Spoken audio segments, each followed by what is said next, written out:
it is for, people in India itself to be a little open-minded, I think. Coursera is like Netflix, Quizizz is like YouTube. Today, most teachers that come to Quizizz wouldn't need to create anything. Exactly the opposite of replacing a teacher. It is about empowering a teacher. The smart kids in the class raise their hand, everybody is going to follow. There were very few countries where technology was being embraced in the classroom. School having a reliable Wi-Fi across the classrooms is still a thing, even in expensive schools is often not there.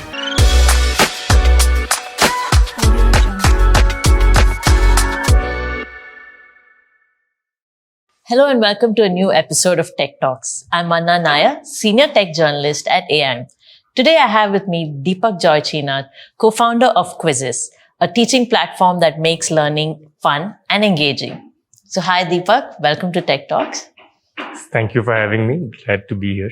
So Deepak, let's dive right into understanding what Quizizz is and how did you come up to this company, the inception story. Could you just throw some light on that? Sure. So Quizizz started around 10 years ago, and we started as our name suggests, a platform where teachers could create assessments and conduct quizzes with their students, mostly around curriculum topics, things they are teaching in class.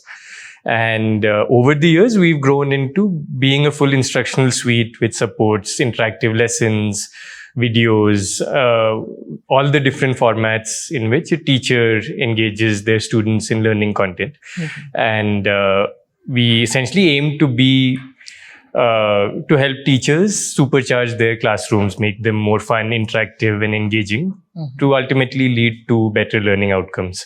So can you tell me how did you come up with the idea and what is the inception story of this? Sure. So I think when we started Quizizz, we were, me and my co-founder, we were batchmates from college, and we were both computer engineers working in different companies. And we both enjoyed creating applications and, building things for people. Mm-hmm. We used to do small projects in college, that kind of thing. And I think around 2 years into our careers, Ankit had he had come to visit me, and he brought up this idea of us, doing something on our own. And I think both of us felt it was in a bad time to, hit out on our own, just because we felt we didn't have much to lose at that point. It felt like, if the worst happens, we'd be able to go back to our jobs, and we were excited to try. And we actually explored different ideas, and I think the domain of education appealed to us because I think for me, the biggest reason was that I had a chance to look at some of the software in this market. I had done a little bit of volunteering as a teacher, and whatever I saw was really bad, and I had been a student in, say, college, quite recently at that time. And, I think anybody who's used the software that their college provides to them will know that it's not great. And it may be much better now, but definitely at that time, it felt like the worst software that I had seen. And I thought that if we build something here, it'll at least be useful to somebody. And those were, I think, the days when startups were starting to get popular. And there was generally the feeling at that time that if you build something good, you'll figure out how to do the rest of the thing, right? Just make something that's useful to people. And it felt like here that, if we just put some thought to it, we'd be able to make something useful, and that we'd figure out the rest later. And I think we probably didn't know 90% of what we ought to have known before, picking that. But I think it all worked out well, I think because of that fundamental thing, that there was an opportunity to make something, mm-hmm. And there was a vacuum to be filled there. And a lot of other things we learned as we went. In fact, even the first product we built, was more of a maths learning game where we were making content.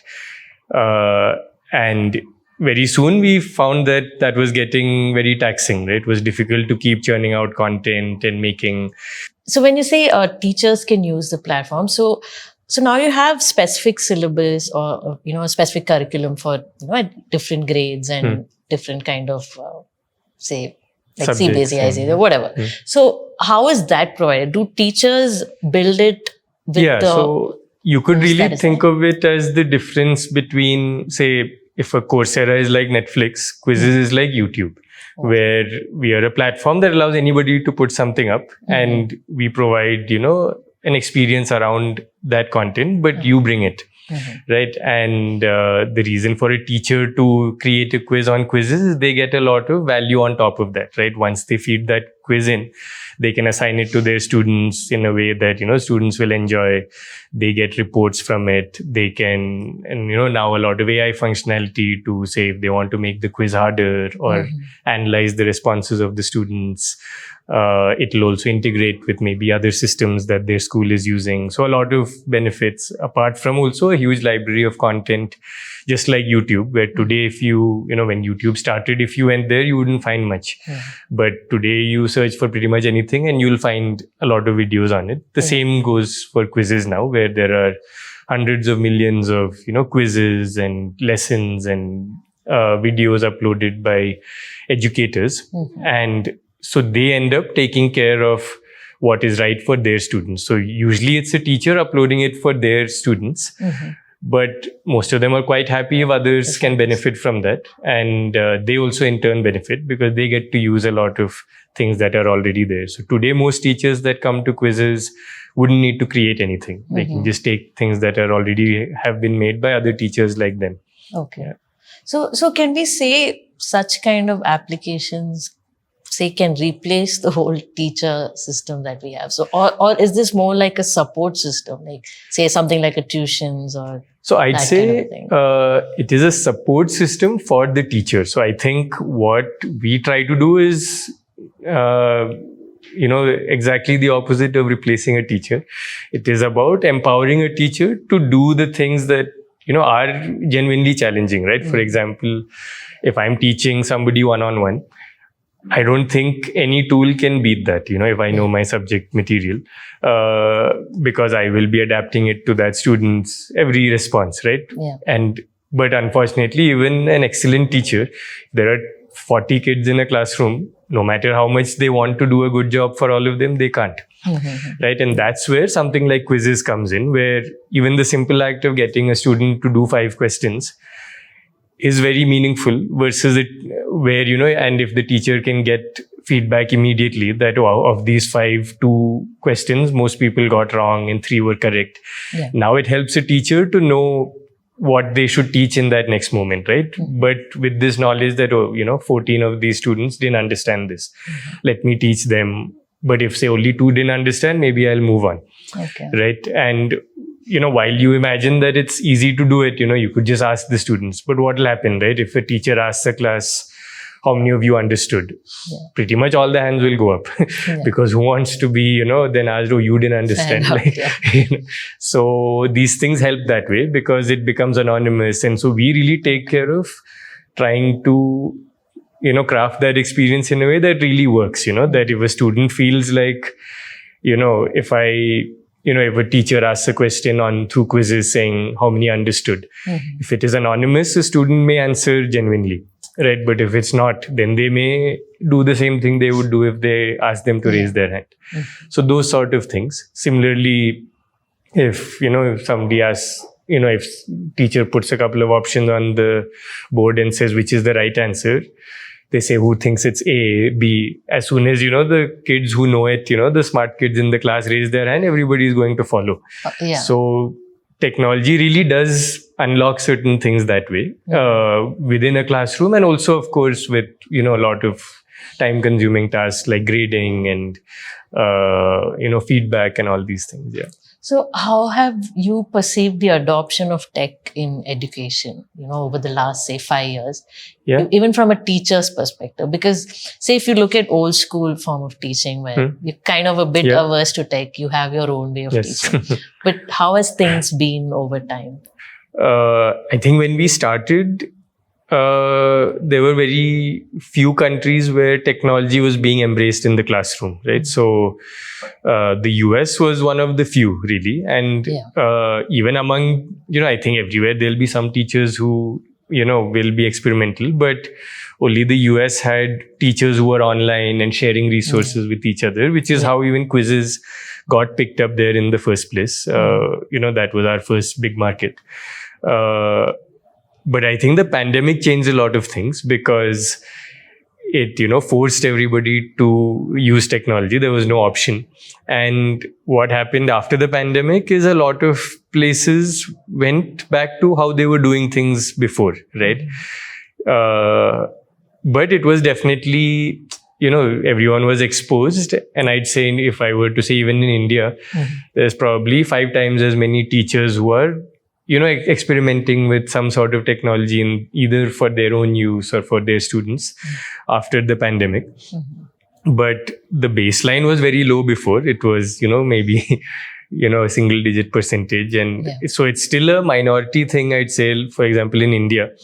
But not just because of an infrastructure issue, because we see, for example, like, in a country like Indonesia, they also don't have a lot more money than Indians do, per capita. And, schools have similar infrastructure and all of that. But I think that just as a culture, they have been more embracing of technology. So they let students bring a phone, for example, to school.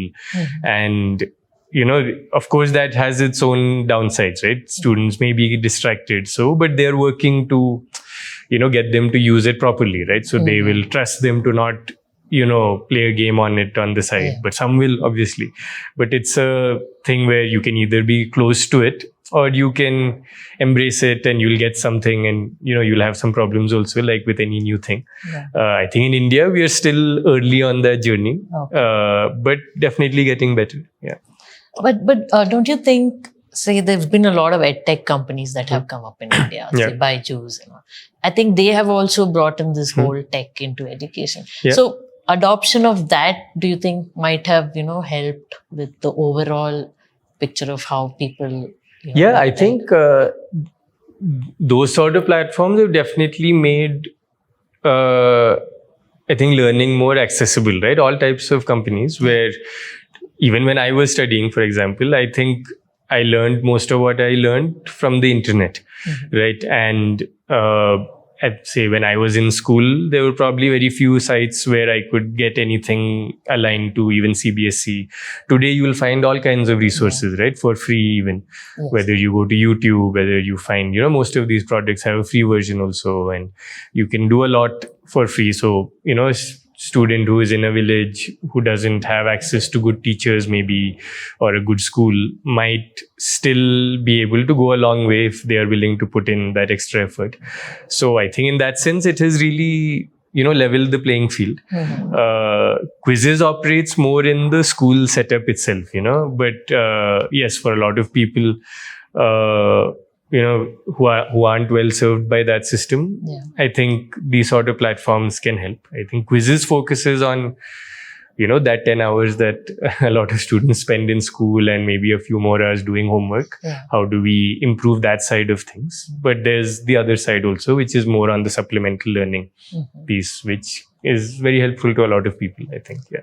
So then, talking about the challenges in India, is it possible to say that, looking at how these tech companies have fared over the last years, you've seen some of them collapse. Is that any indication of, say, people's adoption to tech in education is not really very accepting, or there's still some form of problems in the whole system? I think it's a bit of the same thing, right? That I think people are quite set in their ways, and I do feel, we all, most of us have been to, in-person classes. There is a difference from watching a video, right? And I think there is a value of the online experience also. Like today, I use both, right? Sometimes I go to a class or, physically go somewhere to experience something. And sometimes I'm quite happy to do it online. And I think online obviously is a lot cheaper and accessible and quick, and even quality can be better because you can, share that same thing, invest a lot in making it really well once.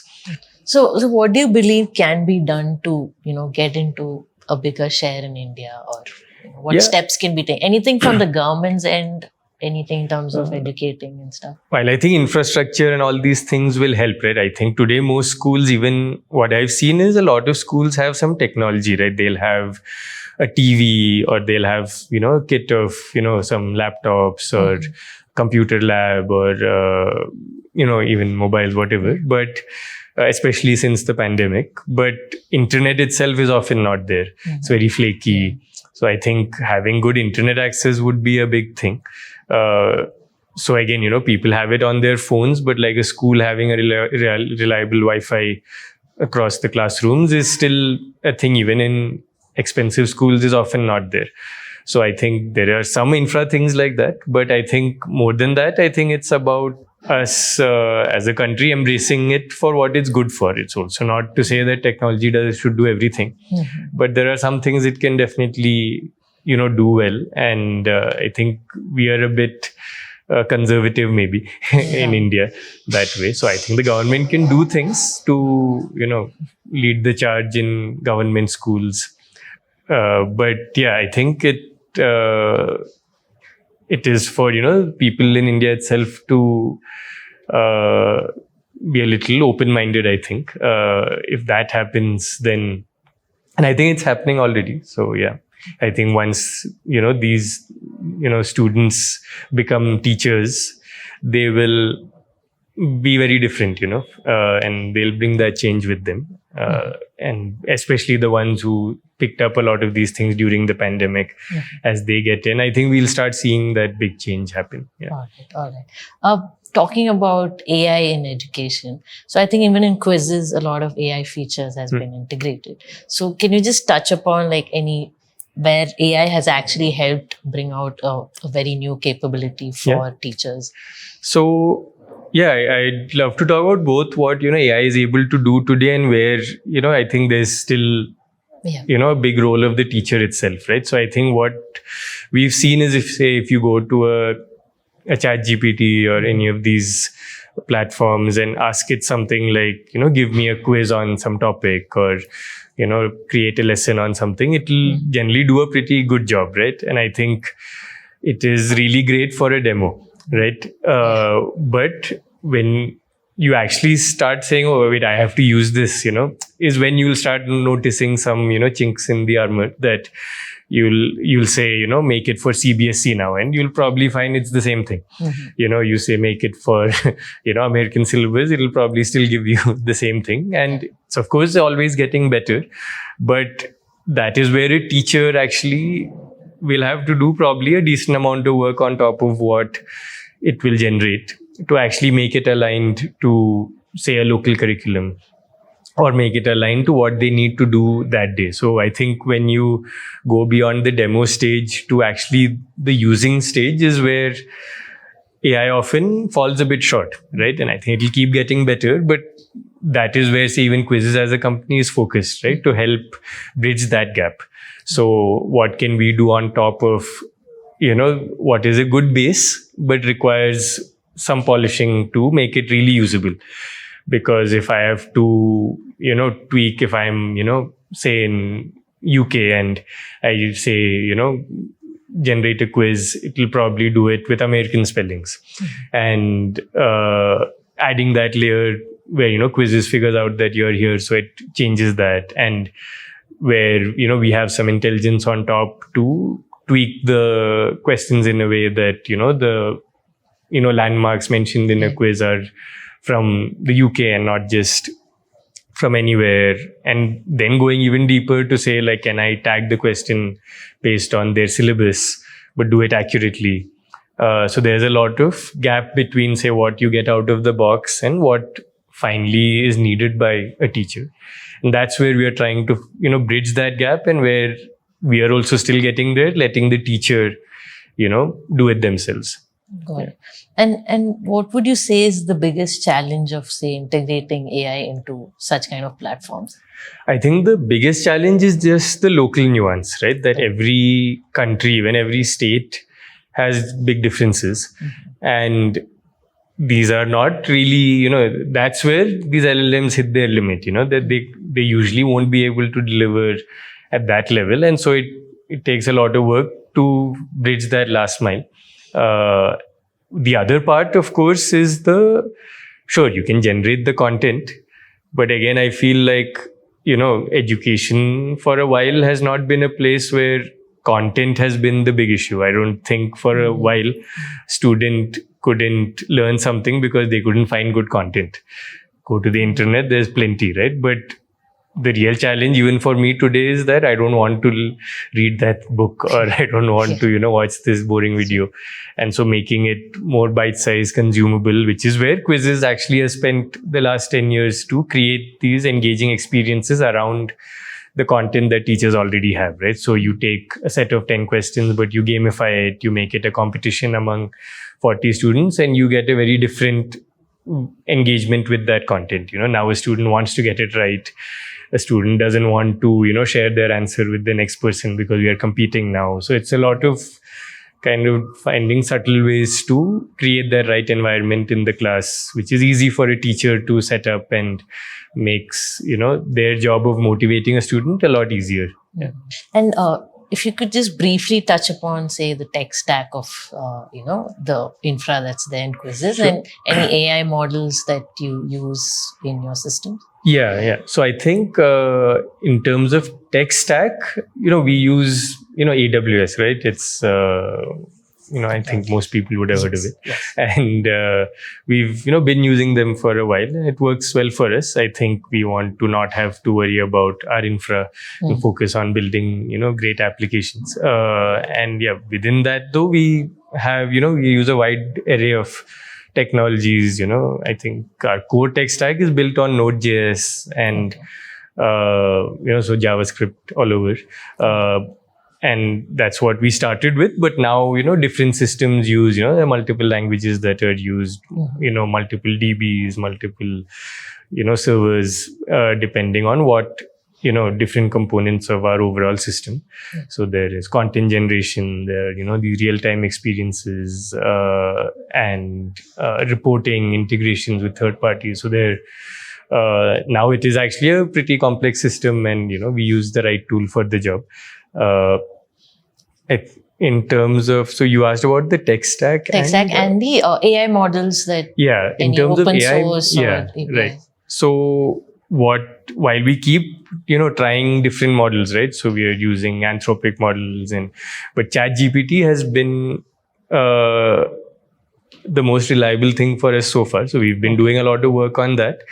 But I don't think it will remain on ChatGPT, and even today we use other models for different things. But ChatGPT does a lot of things well, I'd say. That's what I feel, and what I've seen with most people is that ChatGPT is quite reliable across a diverse range of, tasks. But there are a lot of other models coming up, and slowly we are also finding the ones that work better for specific use cases and trying those out. So like the Claude chatbot is something that we found to be also working pretty well now, and we are trying things on that.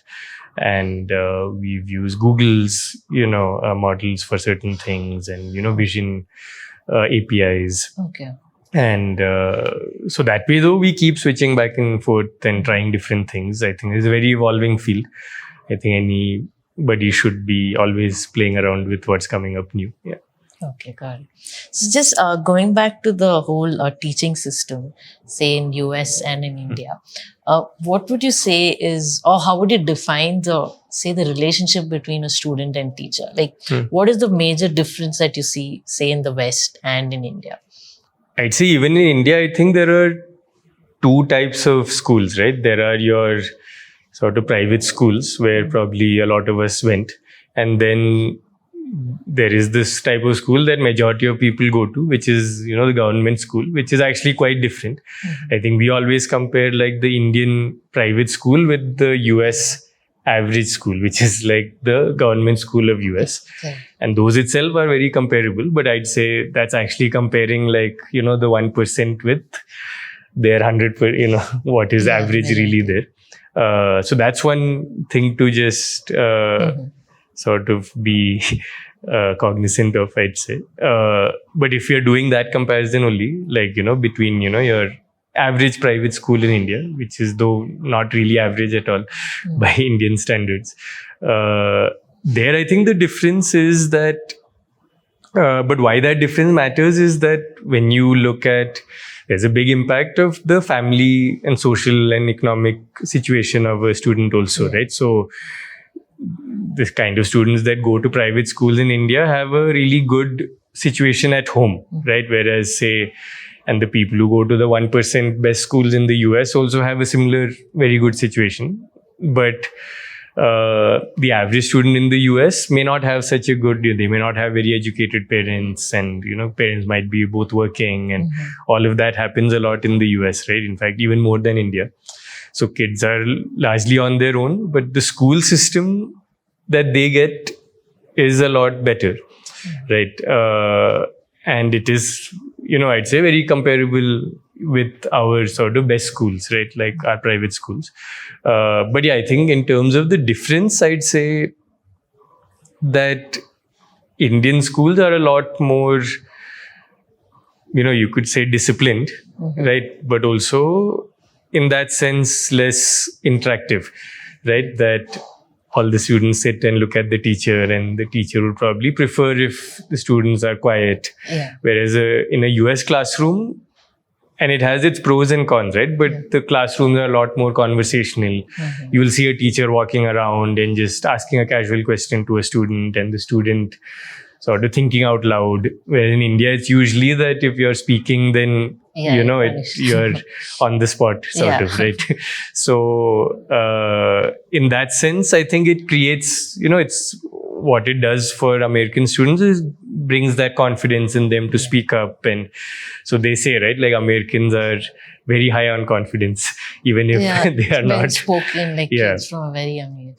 And what do you wish or think that AI can solve in education? Like maybe right now it's not doing it, but what do you want it to do probably? So I think from our perspective, it is about, I think again, helping the teacher sort of cater to, what is always a diverse set of learning needs even in a classroom, right? So I think, say today, the kind of things we try to work on is, it's very simple actually, right? That if a teacher has 40 students and 5 of them really don't know the topic at all, it is very tough for the teacher to just spend that time with those 5 students, because somebody has to engage the other 35, right? So, but if say technology can help with them, right? It can say if they can start an activity that is able to, challenge those students at an appropriate level. What today AI is not able to do is help that student who doesn't even know the previous 2 topics, so there's no way they can pick it up, right? But